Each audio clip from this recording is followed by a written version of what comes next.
Hi, I'm Niki Jabbour, and today I want to talk about composting. Learning how to compost allows you to produce a rich amendment for your soil and grow a healthier and more bountiful garden. In this video, I'm going to talk about the different types of compost bins and piles you can create, what you should add and what you shouldn't add, and offer some pro tips to make you a master composter. Let's get started. First off, what is composting? It's the process of recycling organic matter, like kitchen and garden scraps, and turning them into a finished product that looks a lot like soil, dark and crumbly. Adding compost to your garden is a great way to enrich the soil as it slowly releases its nutrients over several months.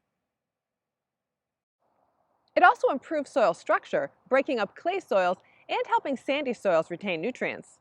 Adding compost to your garden beds also improves their moisture holding capacity, which means you don't have to water as often.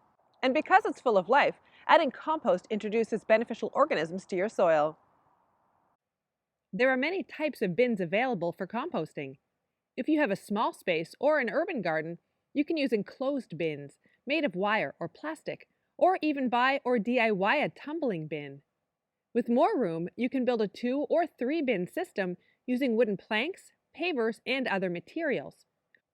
Or maybe you don't want a bin at all and just want to pile up all your organic materials into a heap. That also works.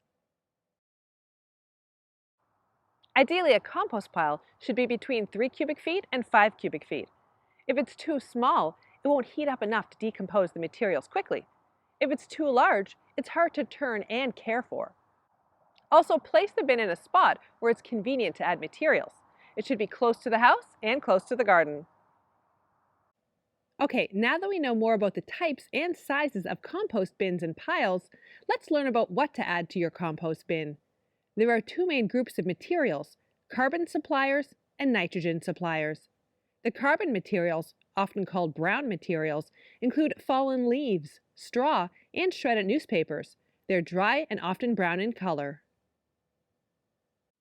The nitrogen suppliers, on the other hand, are added to the bin in a fresh state, which is why they're often called the green materials. They contain a lot of moisture and are quick to decompose. Common green materials include vegetable scraps, grass trimmings, spent vegetable plants, seaweed, coffee grounds, and manures. The ideal compost pile has 2 to 3 times as many carbon ingredients as nitrogen ingredients. This balance promotes microbial activity, which can speed up the decomposition process. If you can, build the pile all at once, layering the materials. For example, when building a new compost heap or filling a bin, I start with sticks at the bottom to leave space for air. Next, I add a 6 to 8 inch layer of brown materials, like leaves or straw, and this is followed by a 2 to 3 inch layer of green materials, like food scraps or garden debris. Repeat the layering until the bin is full.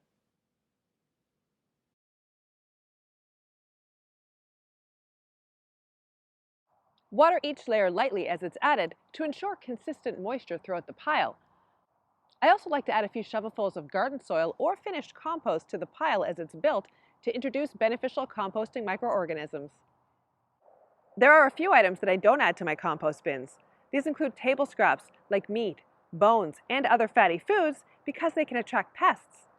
I also don't add diseased materials from my vegetable garden or weeds with seed heads because most backyard bins don't heat up enough to kill the pathogens or the weed seeds. When it comes to caring for a compost pile, you can just leave it and let it break down in time. Or if you wish to create a usable compost relatively quickly, turn the pile regularly and monitor the soil moisture. Turning introduces oxygen, which is necessary for the microbes to thrive.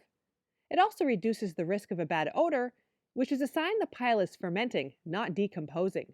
Turn the compost 1 to 2 times a week. When you turn your compost pile, inspect the moisture level. It should be like a damp sponge, neither too wet nor too dry. If it seems dry, give it a water. It typically takes 3 to 6 months for a backyard compost pile to break down into finished compost, and that depends on many factors, including the materials used, time of year, size of the pile, how often it's turned, and more. When my compost looks and smells like soil, I know it's ready. Making your own compost isn't difficult, and it can be a hands-on or hands-off project. It's super satisfying to be able to feed my soil homemade compost, and a great way to recycle the organic waste materials from my kitchen and garden. Happy composting!